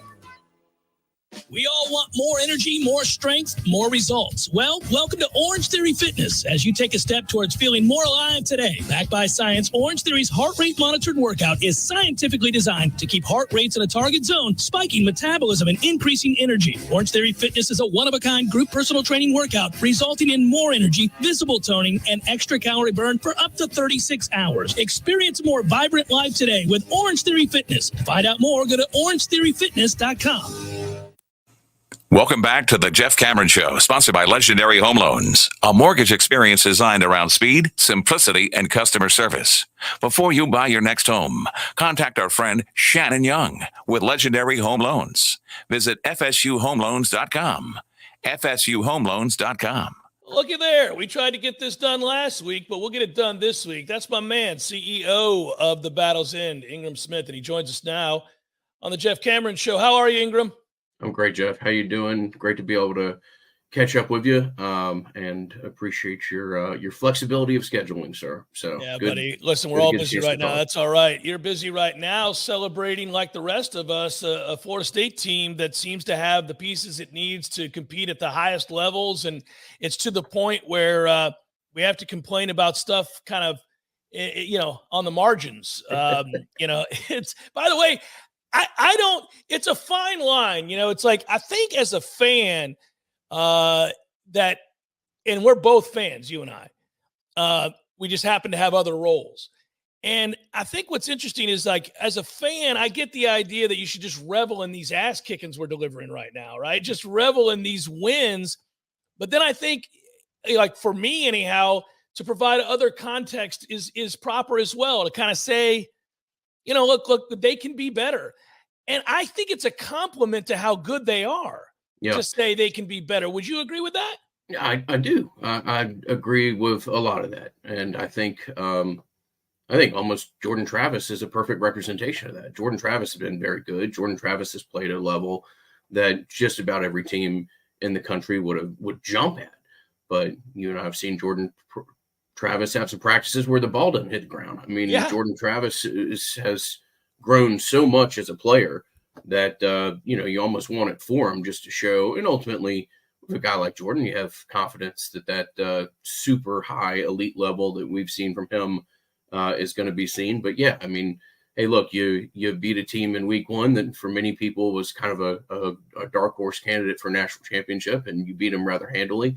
And you went out and beat a team 66-13 in week two. And, evidently we're back to the days of finding things to be concerned about because, the third team kicker didn't execute the squib quick exactly like we wanted it to, or something like that. Now, obviously, just throwing out a hypothetical, bizarre situation there, but no, I mean, it's a fun ride, and I think it's just ultimately reflective of the job that Mike Norvell has done and how quickly this has happened. And certainly we're proud of the role that we've played at the Battle's End, but really anything that we've done has been a reflection of the foundation and footing that Mike Norvell had implemented in some of those years that weren't as much fun for people like you and I to come on and talk as friends as to what we've seen transpire in the first 2 weeks.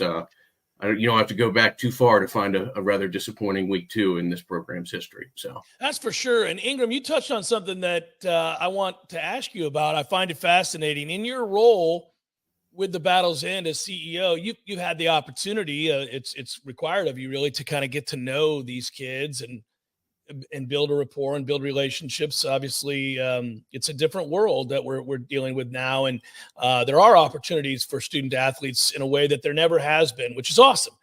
And I wonder, I've known you for a while now, and I know how passionate you are about Florida State and how passionate you are about college football.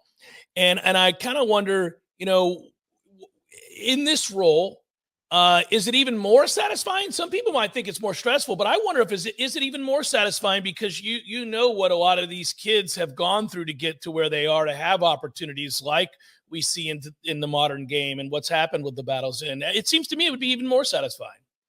It is more stressful and it is more satisfying. I would say both of those things are applicable. The first half of the LSU game was a feeling that I haven't felt in a while, and legitimately, like, mentioning to a friend of mine, like, these officials, what are we doing here?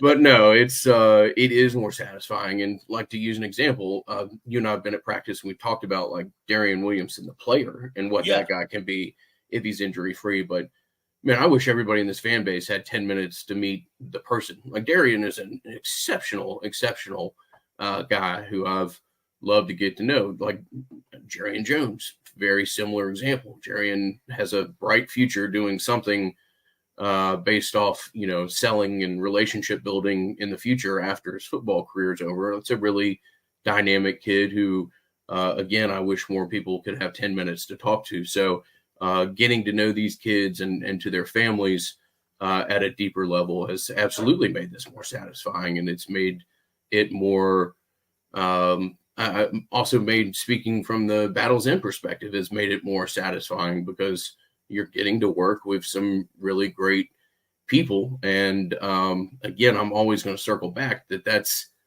that's reflective of an incredible job of not just building the foundation that Mike Norvell has done, but also the evaluation that goes into, continuing to shape this roster and bring in large name transfers like Jaheim Bell and Keon Coleman and, a bunch of other people that have jumped off the screen in the first 2 weeks, is because that culture is in place, because that foundation is place. You're able to continue to be successful with this core group of guys that have made it available for you to have the year that you had last year and start to put some of that overly used phrase, proof of concept out there that's, made you even more attractive as you've gone on. I've talked at length on shows I've gone on or my own show, just in talking to the listeners about how remarkable it is that foundation, as you keep alluding to correctly so, I think that has been set in a way that you could bring in talents like Keon Coleman, Mike identifying players and talking to them about their roles. It's one thing to say that a guy could come in and help your football team, and maybe there are opportunities within the world of the Battles Inn once they arrive on campus and sign up to be Noles, I guess. But at the same time, you've got to integrate that into your locker room. You've got to get guys to not resent other guys coming in from other programs and make it work seamlessly. And I know you've said to me before, just in talking, that you feel like one of the great assets Florida State has, and this is not to be a kiss up, none of us are that, but is Mike Norvell and the way that he goes about the process of identifying players and then eventually talking to them about what their role would be. Even if they're star players, the expectation is that they need to be able to be coached hard and driven and leaders and all these other aspects. And that makes the job of the Battles Inn a little bit easier. I think we always fall back on two significant assets. And one is Mike Norvell and the job that he's done. And Mike, when I speak of Mike Norvell, obviously I'm speaking to the man, but also a much broader staff that is very, very talented and has really real key pieces of strength throughout that kind of coaching hierarchy. And the other is just Florida State University, the program that we're paired with. Florida State doesn't ever have to have like the shiniest, brightest, biggest NIL entity, but we do have to be there at a level that we can kind of contribute to Mike Norvell's climb, that we can meet the criteria for competitiveness in the modern kind of college athletic landscape. So we're real fortunate. I think one of those things is always going to be there. There's going to be, posters over people like myself, shoulder of incredible things that transpired in the past. And those memories are always going to be there. But Florida State's got something very real in Mike Norvell, and it's a unique opportunity here. And from an NIL perspective, from a Battles Inn perspective, we were able to come on and maybe throw a kerosene soaked piece of wood into a fire that was already really healthy, and just contribute to what the program needs from a perspective of competitiveness, and to be able to pair with Mike and his message in a most appropriate way possible. What's possible for groups like the Battles Inn moving forward? I wonder about this space all the time. I look at it throughout the country. Luckily, I'm friends with you and can ask you questions about other collectives, I guess, for lack of a better term, that you've spoken with and people that are running them. And I know that, you've always looked at this as this is a legitimate function. This is something that we've brought things above board now. And the possibilities for the university, for the student athlete, and for groups like the Battles Inn.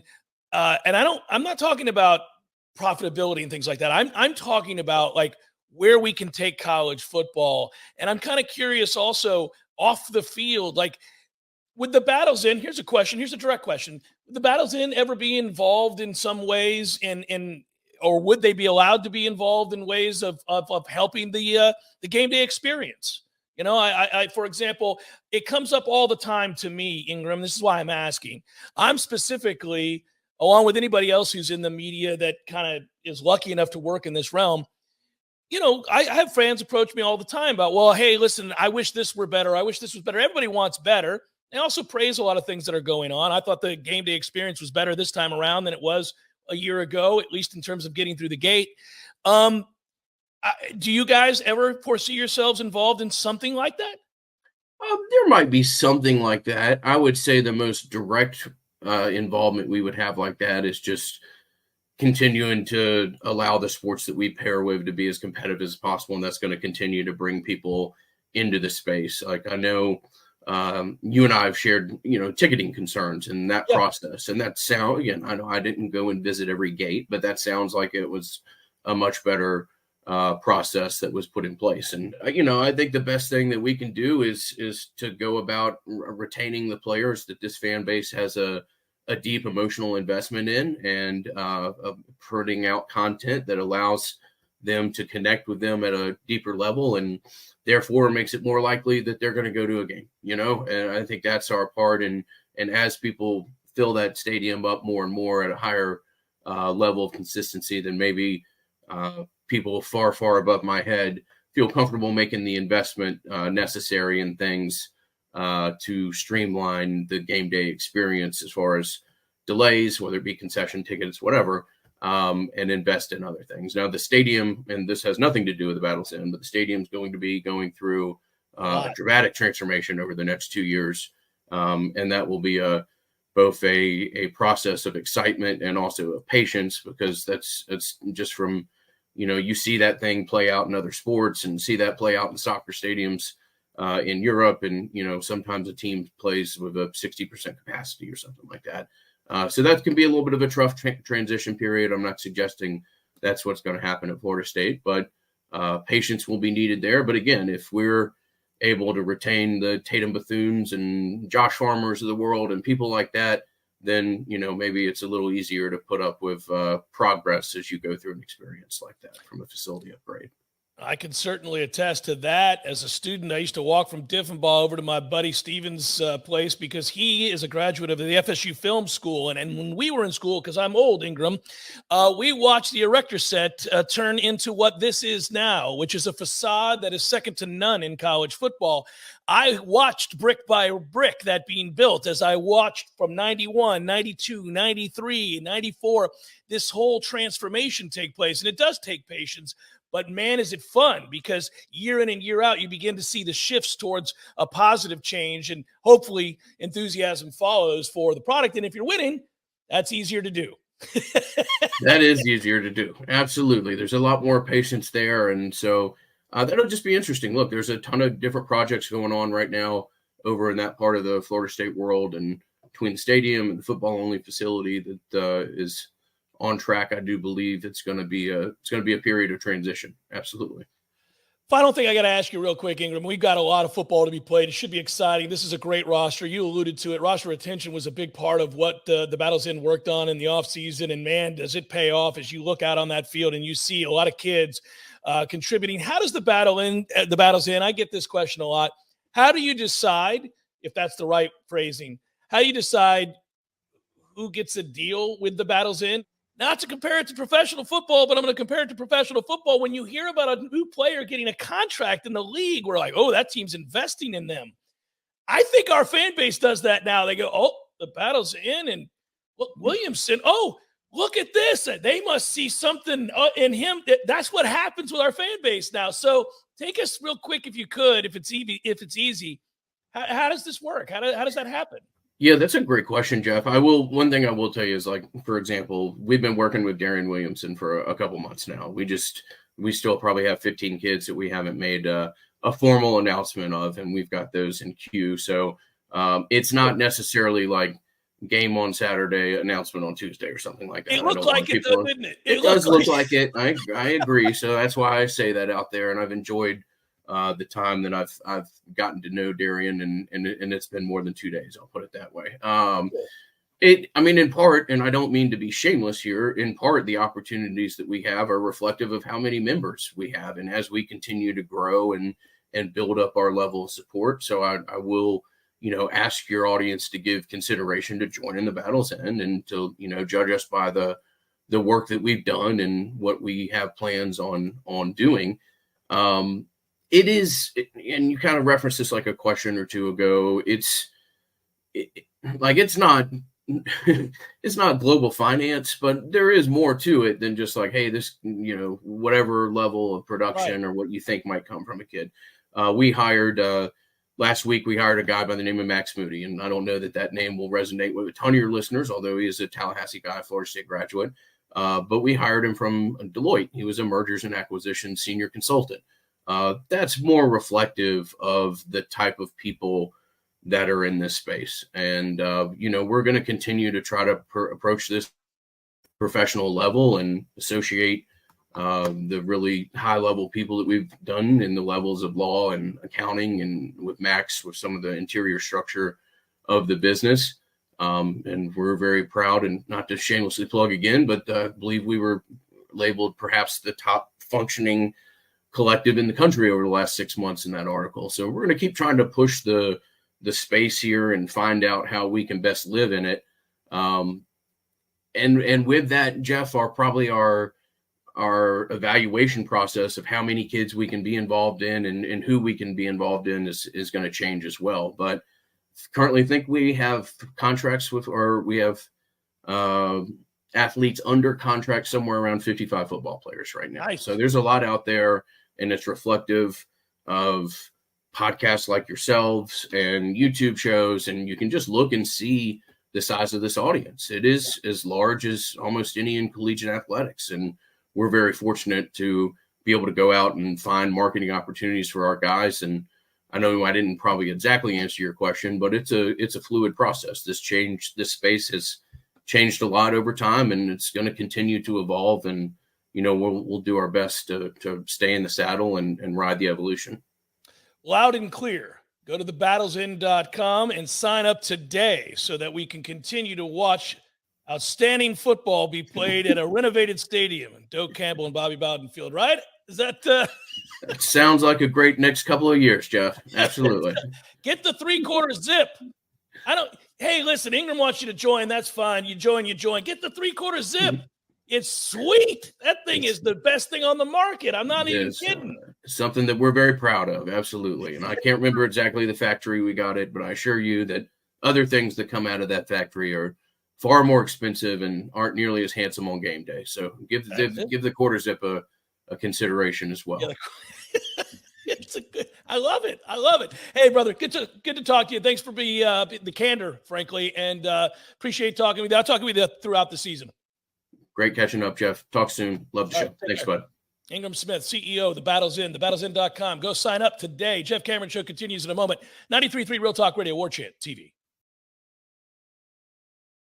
Your local news now. The Tallahassee Police Department arrested one suspect in connection with a fatal shooting that occurred in the 1700 block of Joe Louis Street. On September 11th, just before 4 p.m., officers responded to a parking lot in the Springfield apartment complex after an adult female was shot and taken to a local hospital. The investigation determined the victim, along with 3 other individuals, are smoking cannabis in a vehicle in the parking lot when one of the individuals, Jadarius Brown, inadvertently discharged a firearm, striking the victim. Before driving the victim to the hospital, Brown drove to a separate location to dispose of the firearm. Brown was taken into custody without incident. Georgia Governor Brian P. Kemp declared a state of emergency due to the 40-year high inflation and negative economic conditions. As part of this declaration, he is temporarily suspending the state's excise tax on motor and locomotive fuel to provide direct relief to families throughout the state. The executive order will remain in effect until October 12th. This is Rachel and A with your Real Talk 93.3 Local News Update, brought to you by Macklemore Systems, Tallahassee's go-to Mac store. Check them out online at MaclemoreSystems.com. This is meteorologist Paul Trombley with your Real Talk 93.3 weather update. Chance for scattered storms this afternoon, otherwise partly cloudy. High temperatures reach up to 92, northwest winds 5 to 10 miles per hour. Chance for scattered thunderstorms tonight, lows around 72, partly cloudy skies. Scattered thunderstorms again tomorrow. Daytime highs approaching 91, a mix of clouds and sun. This report is brought to you by the Lawn Johns. For all your landscaping and lawn care needs, visit thelawnjohns.com. Right now, 89. Hey, no fans, our partner ISF Inc. is a national management and IT consulting firm located right here in Tallahassee, Florida, solving the future for state governments through strategy, process, and technology. As a trusted advisor for state governments, ISF knows the importance of defining a clear and detailed strategy. Our friends at ISF can help your organization create a strategy that sets you on a path to success. ISF, your vision plus our expertise brings your brilliant ideas to life. Visit ISF.com to learn more. ISF, solving the future. So everybody knows, Eddie, that you are a spectacular cook. Of course they know that. If they go into Bumpa's, the food is always good. I mean, everything on the menu. Mm-hmm. Everything at Gordo's is delicious. I always, of course, get the bungalow chungla, as I call it. The bungalow chung, Jeff. Is that what is the pork? The bungalow chung, Jeff. Okay, the bungalow chungla. It's delicious. All these things, all the items, everything you do, a master cook. But, sir, I would ask you, what is a skill that you possess that you're particularly proud of that nobody would know and that you could share with us here? Growing hair, Jeff. Growing hair. You're an asshole. Gordo's, bringing the flavor and flair of Cuban food to Tallahassee since 1996. Show brought to you by Orange Theory Fitness. 2 Tallahassee locations, Midtown on Thomasville Road and Northside in the Village Common Shopping Center. Online at orangetheoryfitness.com.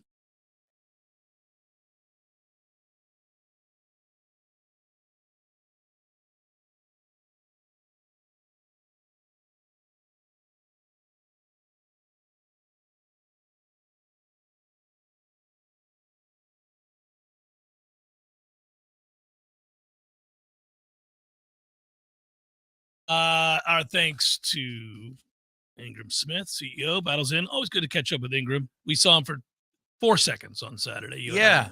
4 seconds. Fist bump. I was like, hey. And I thought it was just, somebody, one of the pillars maybe. Like, it's Ingram. Hey, what's up, man? I have to tell you, I was bitterly disappointed. I brought a very expensive scotch to share with Ingram, and he let me down. You brought it to the hotel? Yeah, we'll have to work it out later. I'll have to talk to him about it.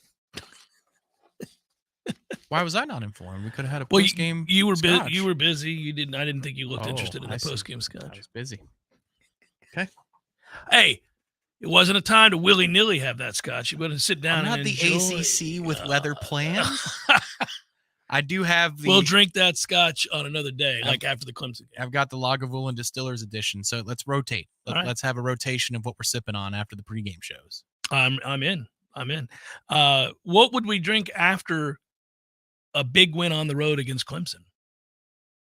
Well, would we want to do, like, for old time's sake, if we could even find them, the miniature Bud Lights we were drinking? Yeah, I think I should. That was a weird, like, you never see that size. It was hilarious. No, I thought I was just really lifting a lot in those days. I just remembered that the bus that takes journalists to the stadium was less than enthralled that as we sat in the press lot, he pulled up to see 2 guys downing beers, waving him on. Well, you keep it moving, buddy. Keep going. I'm going to stay here and have a few beers before entering the stadium.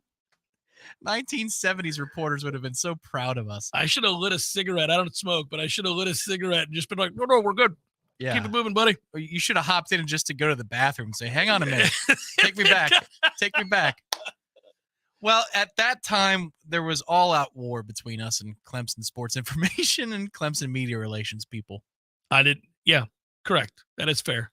I think that's since been resolved, I hope.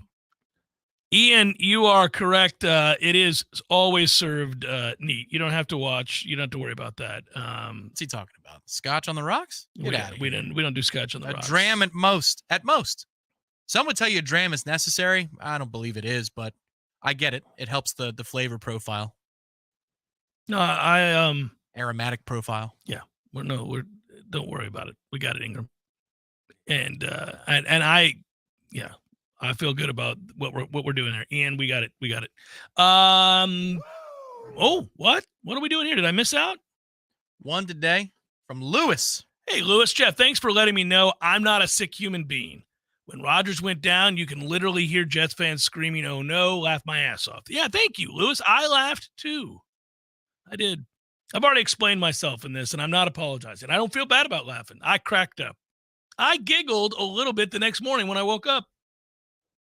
Like after the game, many hours after it was all over, I woke up, I was stretching. Was it a tee-hee? And I went,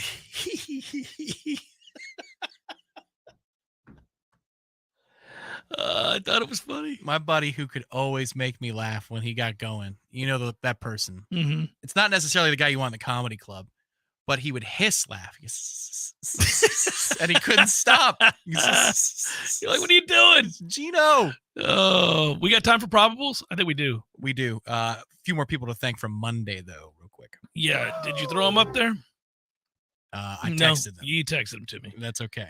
I see him. I see it here in the text. We're running late here. Let's get him tomorrow. Kendrick, also 100 Proof Football, new W's and L's, Robert Benton, and that's them, right? That's right. Thanks, fellas. Appreciate you very much. W's and L's, that's a no? We can do a new W's and L's after Clemson. Oh, you want to do it before Clemson? Because then you're under pressure. Then you're under real pressure. Yeah. All right, let's go. Cue it up. It's time for, how you say, with the pitching, probables?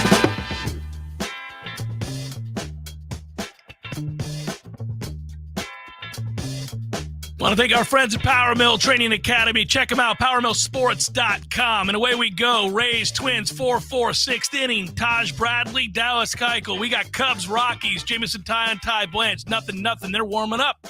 Nobody can score yet. Cleveland, San Francisco, Logan Allen, Kyle Harrison. Angels, Mariners, Andrew Wantz and Luis Castillo. The Buccos, if they can win today, are going over on that win total, baby. Let's ching that sucker tonight against the Nationals. Be a bad beat if they never did.